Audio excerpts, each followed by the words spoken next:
Hi guys, it is April from Getting Hogo With It. Today I'm doing a book tag that I was not tagged in, but I don't care because I love it so much. Let's get into it.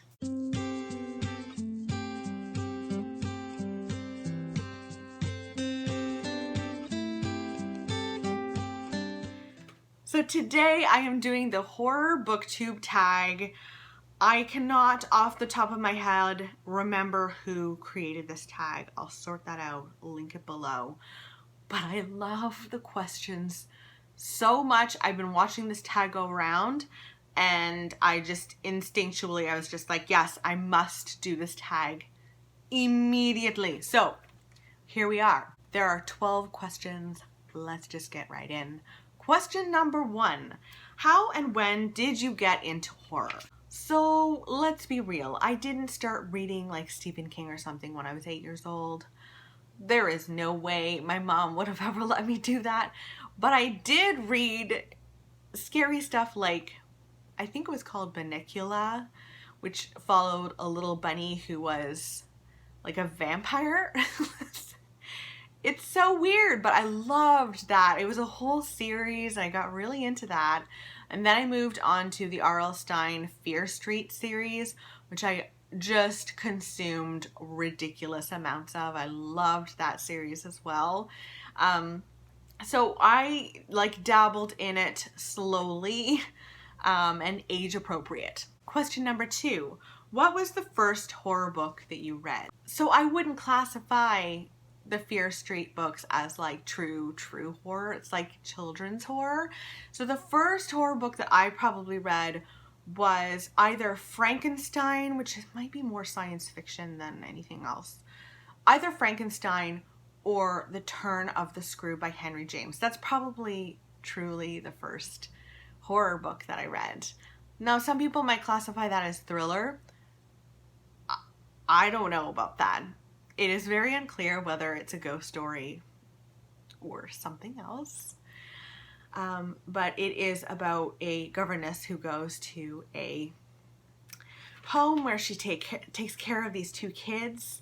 And there are interesting figures on the property that are kind of terrifying her. I loved this book so much. It's something that I definitely want to revisit one day. So yeah, I would say The Turn of the Screw is the first. Question number 3. What horror-related goodness can we expect from your channel? Well, I do read and review horror books. I wouldn't say I read tons and tons of horror books. This is not like a horror booktube channel exclusively at all. I read historical fiction, I read contemporary, I read thrillers, but I do read some horror as well, so you can definitely expect horror on my channel, and you can expect very dark thrillers on my channel. Those are my favorite kinds of thrillers. It's like they kind of borderline cross that line between thriller and horror, but not quite. Number 4, do you have any favorite themes or subgenres in your horror that you like to read, basically? And for this, yes, I really do. I love ghost stories. I love a good ghost story. I also love an apocalyptic horror story as well. I really like possession stories. This is something new to me. Last summer I discovered I really love possession stories. So I kind of like to see how many themes and subgenres I do enjoy. I don't really love guts for the sake of guts in books, if that makes any sense. So I'm not a huge fan of body horror. I more like the psychological stuff. Question number 5. Name an underrated horror novel or author. And I'm choosing a novel, and it is Come Closer by Sarah Gran. This is a possession story that I read last summer, and I was hooked and terrified. It's very short. It's like a little novella, and it follows a woman being possessed, and you read from her perspective. And that's new in I think it was somewhat new in that genre. I had never heard of anything like that before. So you see the possession happening very slowly. It starts with knocks, that she hears, and then a third voice that she suddenly starts hearing in her head. It's terrifying because it when you're reading it, it feels like that could happen to you. That could easily happen to you, and the thought of that is so terrifying. I just loved it. Number 6, name an overrated horror novel or author. And I've chosen author here, and I'm gonna get a lot of hate, but Stephen King. I mean, I feel as though as soon as you say to someone that you love horror, the first thing that they'll say to you is, oh, have you read this Stephen King? And it's like, he is not the only horror author out there. I have only read 2 books by him. I read It, which I didn't really love. And then I read Pet Sematary, which I really loved. So, you know, it's clearly hit or miss for me. I just don't like it when it's assumed that you read Stephen King and it's assumed that you've read all of his stuff when there's so many horror authors out there. I just think the love needs to be spread a little wider than King, and maybe even his son. Like, really, really. Recommend 3 favorite horror novels, and this was fun to come up with. So Bird Box, for sure. Bird Box is a terrifying, apocalyptic horror novel about the end of the world, essentially. So there are some sort of creatures outside, and when people see these creatures, they lose their minds. They start killing people around them, and they most definitely kill themselves in the end. So people are, you know, boarding up their houses and staying inside, and trying to survive without looking outside.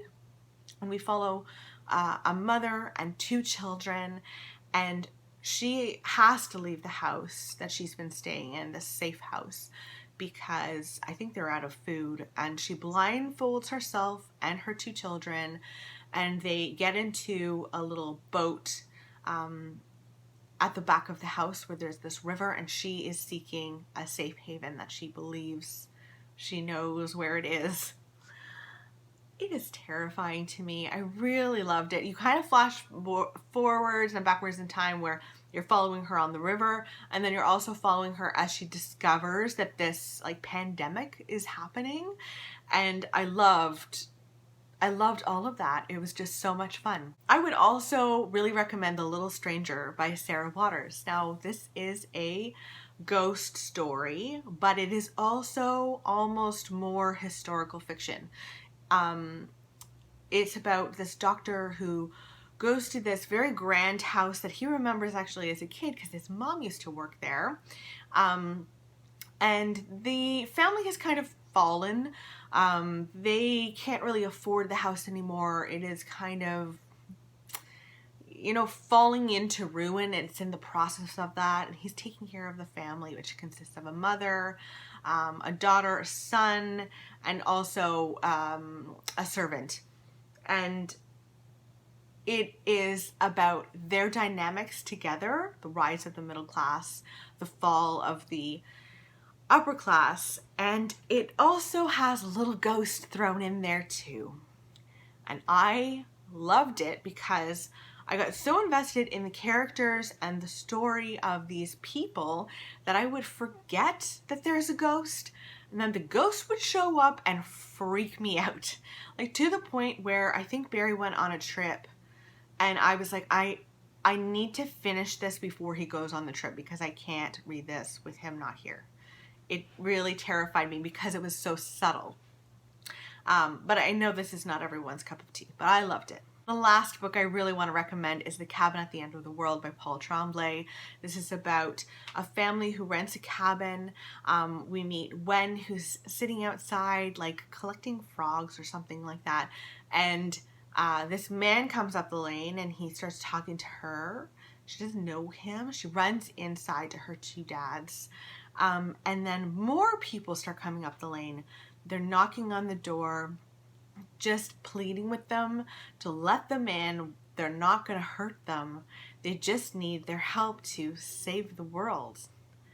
It is disturbing. This is bloody. I know that I said earlier that I don't love body horror. this has body horror in it, but the story itself was so gripping and I was so into it that I didn't even really mind it. It was just like, oh God, cringeworthy, but I loved it. Number 8, recommend a book for someone who is new to the genre. And for this, I would suggest The Silence. The Silence is like an apocalyptic kind of book as well, about these creatures who are unearthed and they kill based on sound. And so we follow a deaf girl and her family. She has lived in silence for years and years and years and knows how to do that very well. So she's teaching her family. And it was scary, but not overly scary. So I would recommend starting there just because you won't be horrified right away. Like, you won't be just terrified. You can turn off the lights before you go to bed, you know? Number 9, are there any book to film adaptations you loved or hated? So I'll start with love. I loved The Exorcist. I read it last year. Now, I had already watched the movie many moons ago. Like, it's a classic, so I watched that many moons ago, but I wanted to read the book. I thought it was a great adaptation. The mom is slightly annoying in both of them. Reagan is terrifying. She is the terrifying source of everything in both of them. I just thought it was a really great adaptation. I mean, you can't go wrong with The Exorcist. Hate? This was like very easy to choose. My favorite horror book in the entire world is Bird Box by Josh Malerman. It is so disturbing. I despised the adaptation on Netflix. Like, it makes me mad that there are so many people walking around the world right now who watched Bird Box on Netflix, will never read the book and know what it actually was. They actually showed depictions of what the thing was, and part of the terrifying nature of the book is you don't know what it looks like, and you are picturing that for yourself. And they changed so much. Why is Sandra Bullock the character when this follows a very young woman who gets pregnant and doesn't know if she wants to be pregnant or not? We're following isn't Sandra Bullock like in her 50s or something? It doesn't make sense to me why it was Sandra Bullock at all. So many of the characters were way older than they should have been. I know this is sounding like ageist right now. And I don't in any way feel that way in the world. Like, I want there to be roles for everyone, but if they wanted to actually adapt the book, they should have chosen the actors very differently. Like, very differently. I was so angry. Oh, okay. I'm gonna stop. Number 10. How do you discover new or new to you horror books? This is a hard one. I definitely follow a few people on Booktube that help me out with this. So I follow Rachel from The Shades of Orange. I follow Stephanie from That's What She Read. So they often give me good horror book recommendations. Number 11, what was the last horror book that you bought? Now, I didn't buy this one. I was sent it, and it's Growing Things by Paul Tremblay. This is a short story collection. I have been reading it for a while, not loving it. Number 12, what horror book is at the top of your wish list? For me, this is Rosemary's Baby, 100%. I have been wanting to read this for a very long time now, and I still haven't. I've watched the movie like several times. It's just so eerie, and after reading Lock Every Door by Riley Sager, which is very influenced by Rosemary's Baby, I've been wanting to read it all the more. So Rosemary's Baby is at the top of the list. I keep looking on Book Outlet because once in a blue moon it will come up and they'll have like one copy of it. And I'm like, I have to snag it. So next time it comes up, I'm going to snag it. The end. So that was all of my answers to the horror booktube tag. I really love this tag. Loved all of the questions. Loved it. Let me know in the comments below what your favorite horror book is. That would be great. I need recommendations anyway. I hope that you guys are doing well, and I'll talk with you soon. Okay? Bye!